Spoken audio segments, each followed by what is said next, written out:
In today's video, we will be solving some remaining questions of binomial theorem. So without any delay, let's talk about the first question. First question हेरौं.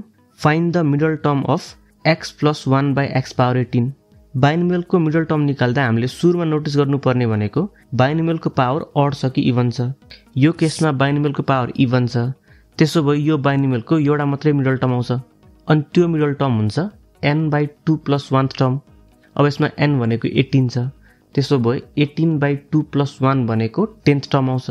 त्यसो भए हामीले 10th term निकाल्यौं भने यो binomial को middle term आउँछ. त्यसको लागि जेनरल टर्म को फर्मुलाइज गर्नु पर्यो. अब जेनरल टर्म tr+1 को फर्ममा हुन्छ. त्यही भएर t10 लाई t9+1 लेख्नु पर्यो इक्वल्स टु कम्बिनेसन 18,9 किनकि r को ठाउँमा यहाँ 9 छ इन्टु x पावर 18 - 9 हुन्थ्यो त्यो भनेको 9. त्यसो भए x power 9 into 1/x power r अनि r भनेको 9 छ त्यही भएर 9. अब यसलाई सिम्प्लिफाई गरौँ एन्सर आइहाल्यो. कम्बिनेसन 18,9 लाई यतिकै छोड्दियौं into x power 9 into 1/x power 9 हुन्छ. अनि यो दुईवटा क्यान्सल भएर कम्बिनेसन 18,9 मात्रै बाँकी हुन्छ. So this is the middle term. Next question हेरौँ. यो क्वेशनमा पनि हामीलाई एउटा बाइनोमियल दिएको छ अनि यसको मिडल टर्म निकाल्नु पर्यो. तर यो बाइनोमियलको पावरमा अड नम्बर छ. अड नम्बर छ भने यसको दुईवटा मिडल टर्म आउँछ. अनि फर्स्ट मिडल टर्म हुन्छ n + 1/2. अब यहाँ n को भ्यालु 17 छ. त्यसो भए 17 + 1/2 त्यो भनेको 9 हो. त्यसो भए हामीले 9 टर्म निकाल्यौं भने यसको एउटा मिडल टर्म आउँछ. त्यसको लागि फेरि पहिला सर्ने जेनरल टर्म को फर्मुलाइज गर्नु पर्यो. t8+1 equals to combination 17,8 into 2x whole power 17 - 8 हुन्थ्यो त्यो भनेको 9 हो. त्यसो भए 2x whole power 9 into 1/x whole power 8. अब यो पछि सिम्प्लिफाई गरौँ. सिम्प्लिफाई गर्दा कम्बिनेसन 17,8 लाई यतिकै छोड्दियौं. 2x होल पावर 9 भनेको 2x power 9 into x power 9 into 1/x whole power 8 छ त्यो भनेको 1/x पावर 8. अब यो टर्ममा x पावर 9 र 8 छ भनेपछि माथि एउटा x बाँकी हुन्छ. त्यसो भए यसको मिडल टर्म आयो 2 पावर 9 इन्टु कम्बिनेसन 17,8x. अब यसको नेक्स्ट मिडल टर्म पनि आउँछ. त्यो भनेको यो 9th टर्मकै नेक्स्ट टर्म हो. त्यो भनेको 10th टर्म आउँछ. त्यसो भए हामीले 10th टर्म निकाल्यौं भने अर्को मिडल टर्म पनि आयो. त्यसको लागि t10 लाई t9+1 लेख्नु पर्यो. t9+1 equals to combination 17,9 into 2x whole power 17 - 9 हुन्थ्यो त्यो भनेको पावर 8 हुन्छ. त्यसो भए 2x whole power 8 into 1/x whole power 9. फेरि कम्बिनेसन 17,9 लाई यतिकै छोड्दियौं. अनि 2x होल पावर 8 भनेको 2 power 8 into x power 8 into 1/x whole power 9 भनेको 1/x पावर 9. फेरि पहिला सर्ने माथिको x र तलको x क्यान्सल आउट हुन्छ. यसपालि तलतिर एउटा मात्रै x बाँकी हुन्छ. So this is our middle term.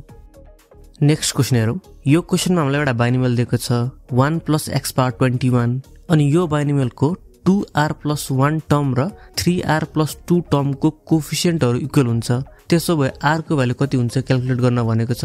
त्यसो भए हामीले यो क्वेशनमा के गर्नु पर्यो 1 + x पावर 21 को 2r+1 टर्मको कोएफिसिएन्ट कति हुन्छ निकाल्नु पर्यो.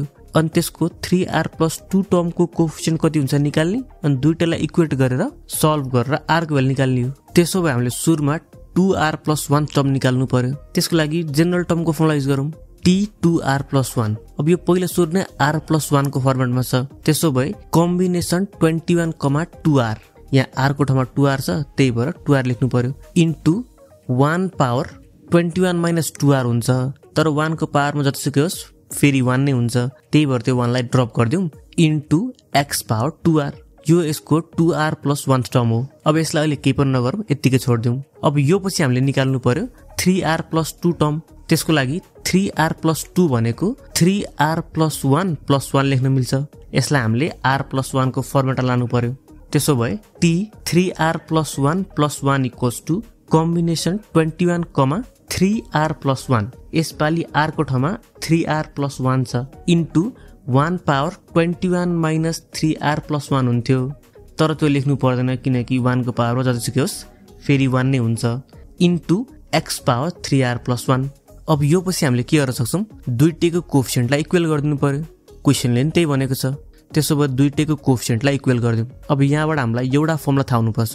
त्यो भनेको combination n, r equals to combination n, r dash छ भने यहाँ हेरौँ है दुईटै n छ, अगाडिपट्टि दुईटै n छ भने कि त r equals to r dash हुन्छ कि त r plus r dash equals to n हुन्छ। अब यहाँ पनि सेम त्यस्तै केस बनेको छ, दुईटैको अगाडि हेरौँ त कम्बिनेसनको अगाडिमा 21 छ, त्यसो भयो कि त 2r equals to 3r plus 1 हुनु पर्यो कि त 2r plus 3r plus 1 equals 21 हुनु पर्यो।